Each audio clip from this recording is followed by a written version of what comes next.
everyone, my name is Jacob. Thank you for joining me. This is Hunt Detail. If you are watching the YouTube version of this podcast, you can see that my eyes look a bright red. I am fighting something, maybe a cold, maybe something else. But ultimately, appreciate you joining me. You can find Hunt Detail on YouTube, on TikTok, on Instagram at Hunt Detail. And today we're going to be talking about the proposal in Kentucky, my home state, where I currently reside, of banning trail cams. And we're going to focus specifically on cellular cams. And that is something that they're going to look at in 2024. And I think most of you listening probably have an opinion one way or the other. And so I want to do a little bit of a counterpoint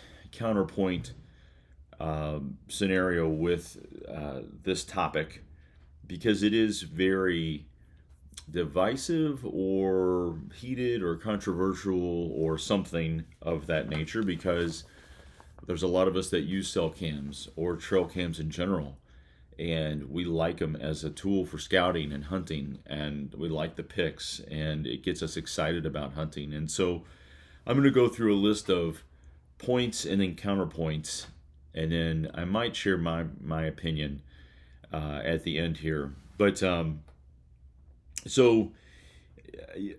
cellular trail cameras have been dropping in price for a while now. Every Black Friday, you see, like this past Friday, I think there was some Moultrie mobile cams. You got two for $100, and that's a pretty good deal. In my hand right now, I have a Reveal trail camera.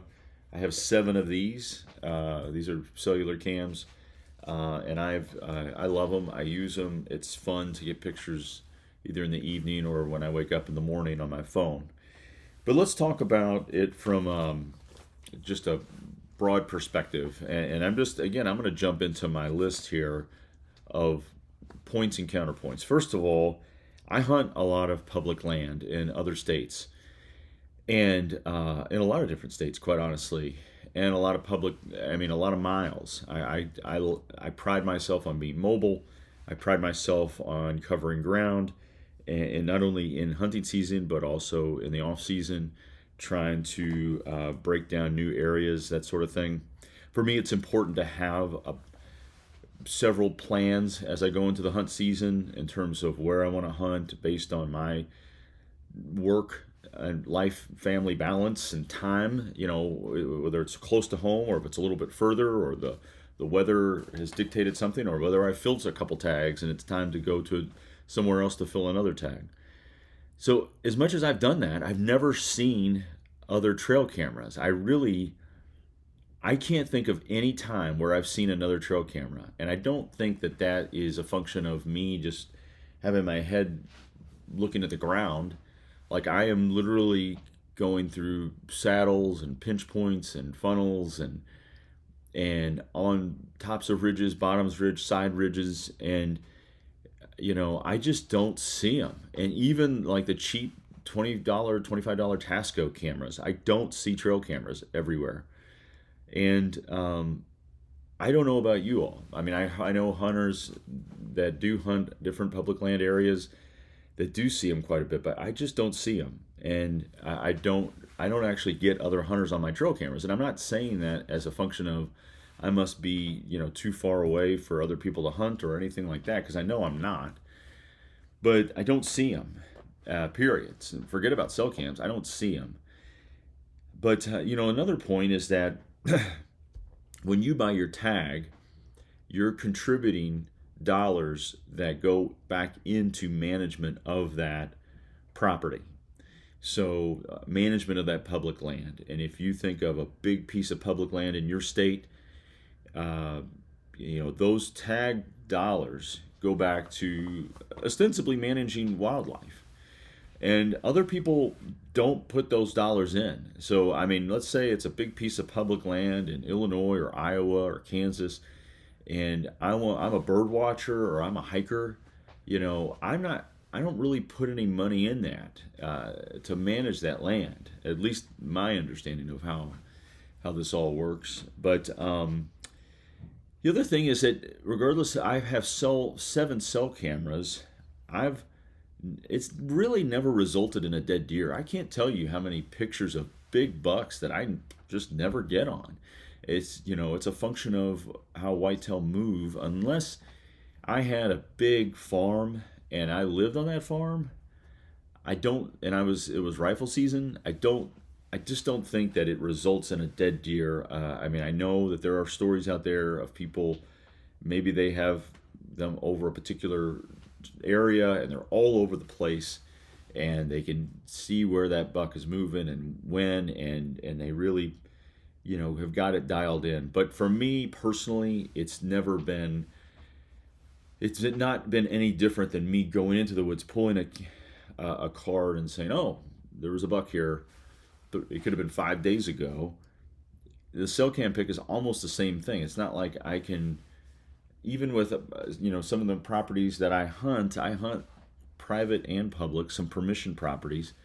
Like, it's not like me showing up with my bow 15 minutes later is going to translate into a dead deer unless that buck is on lockdown with a doe. And that's good luck with having that if you that's what you're waiting on. But the other, I'm going on to point 4 is, if you don't like them, then don't use them. I've heard a lot of people say, well, you know, I don't want my son growing up or my kids growing up hunting this way. I think it takes away from hunting. This isn't what hunting is. And I'm like, okay, great, then don't use them. Like, don't you don't use trail cams at all. Use a trad bow. Don't use a compound. Don't rifle hunt. Don't shotgun hunt. That would be my response. And then I would also say, like, what about crossbows? Like, if cell cams are giving such a big advantage, what about crossbows? I mean, aren't they becoming, the range on those things becoming much different than a compound bow and that sort of thing? The other, I'm going to just keep buzzing through these points, is that harvest rates really haven't increased over the years, at least in terms of what I've looked at. I could be wrong. I'm sure there's scenarios where they have increased. I feel like it might be more of a function of crossbows, quite honestly, than cellular trail cams. But I don't think harvest rates have changed, and I don't think that the I don't think that it's changing in such a drastic way that, I mean, we have so many whitetail deer in certain states that there's never enough that's going to be sort of harvested or killed to change that population in a drastic way. And we have a really long hunting season here in Kentucky, and I think it's for a good reason, because we have a lot of deer, high population of deer. Here's a point I've heard is like, well, what about new hunters? This would be helpful for new hunters, and whatever, that may or may not be true. Number 9 and 10, or just really one point altogether, is that I love getting the pics, and hunting is supposed to be fun. Quite honestly, it's not supposed to be.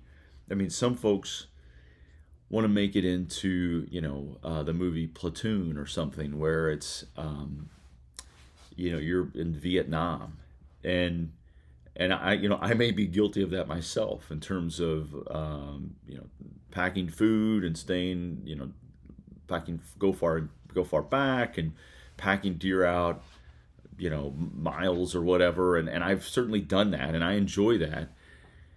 But it's ultimately supposed to be fun, and if somebody shoots a giant buck off the back of their porch in their underwear and with a rifle, and it's all legal, then I've got no problem with it. And as long as they're enjoying it and doing it the way they want to do it, then that's fine. I don't need someone else to impose on me what and how I should hunt.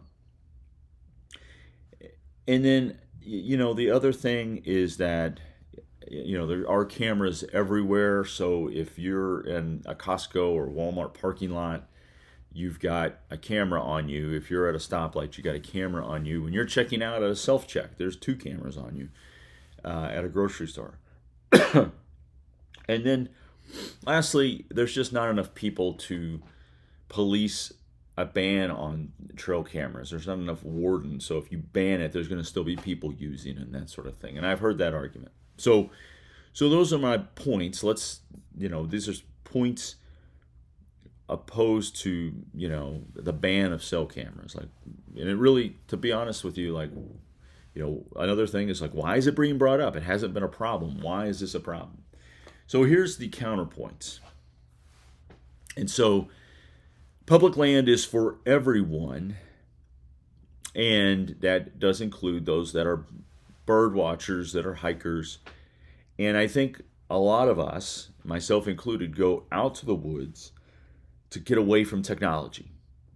We don't go there for more plastic, metal, antennas, cameras, all that stuff.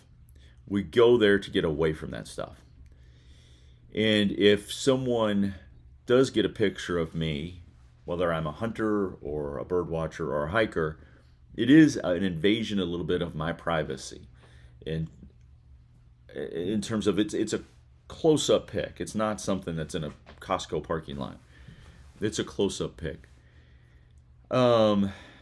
If cellular cams are banned, and trail cameras, it sort of levels the playing field, because it means just because you have more money and can buy more trail cameras doesn't mean that you're going to necessarily, it doesn't give you those additional percentage points of a likelihood of killing a particular buck or whatever.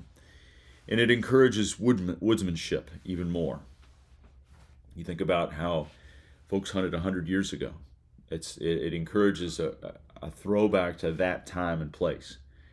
And then, the other piece here is like, what is the future of cell cameras in terms of 10 years from now? Like, let's say in 2034, 2033, what will cell cameras look like? What will that technology be like? Will it be, the size of an ice cube? And will it, be, $10 for each cube and unlimited pics or something like that? If you look at the way cell cameras, cell phones have evolved from where they were in 2020 to now, they're significantly different. And I was in that space I worked in that space for a long time, and it is significantly different. I was part of bringing cell phones to the marketplace back in 2020 and 1999 or 2000. I'm sorry, I'm mixing up dates. And so they're markedly different in terms of their capabilities. So what will the cell cam look like 10 years from now? And will I be eating some of the words that I said earlier? This is not a function of banning cell cameras. I believe is not a function of anti-hunters. I think this is a function of self-management. And if you look at the history of hunting here in the U.S., there's been a lot of self-management that's taken place that was a very positive thing. And so I don't think that this is divisive in the way that someone's trying to introduce wolves or someone's trying to stop hunting with dogs or whatever it may be. It's not an anti-hunter movement, at least in my opinion. I think banning trail cameras and cell cameras gives local hunters that put their boots on the ground advantage. Like I live in Pennsylvania. I live near a big swath of public land, or maybe not Pennsylvania, because most people aren't going to go there from out of state. But let's just pick another state. Let's say Kansas.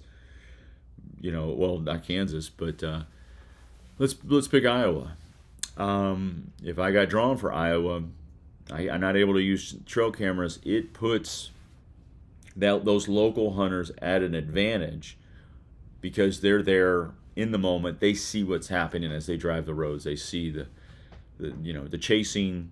They're in the woods, and it gives the local hunters an advantage, maybe even just a small percentage point advantage over the out of state hunters.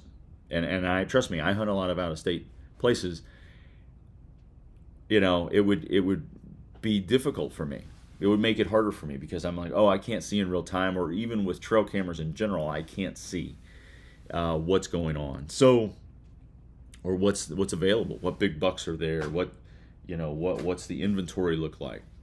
So those are sort of the points and counterpoints, and this is where I land, and I think again, if we look to the future, and we say, what does this look like 10 years from now?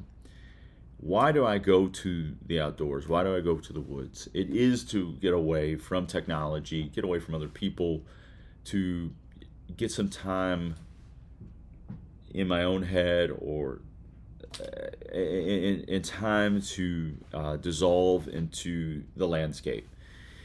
And if I'm dealing with cellular cams or trail cams as I'm on that hike or on that hunt or on that scouting trip, it does sort of impinge on that experience. And maybe it's not happening today, but if you're making me choose personally between the now, or I'm sorry, 10 years from now with cell cams or 10 years from now without trail cams, I'm going to choose the future without trail cams, because technology is advancing at such a high rate that we can't predict what it will look like. And as a result, I'm going to go with the more conservative stance and say, you know what, I'll take a world without trail cameras, because I enjoy the outdoors so much,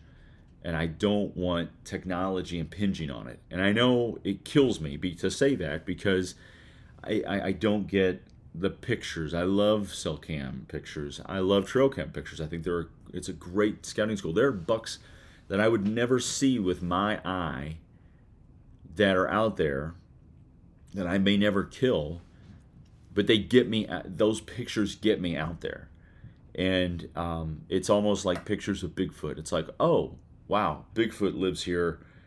This is motivation to get my hiney out of bed and get out there, at 4:30 in the morning or whatever it is. So, but that's sort of where I've landed, is a future without trail cameras. I know that that's not popular, and quite honestly, that's my opinion has changed. It wasn't that way initially. A year ago, it was different. And I was arguing with people online about why there's nothing wrong with trail cameras, and why are we, I literally was arguing with people online about it.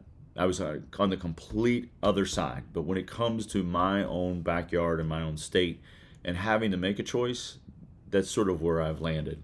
So thank you for joining me. Please like, share, subscribe. Please be safe. Enjoy the rest of your season. Best of luck. And talk to you next week.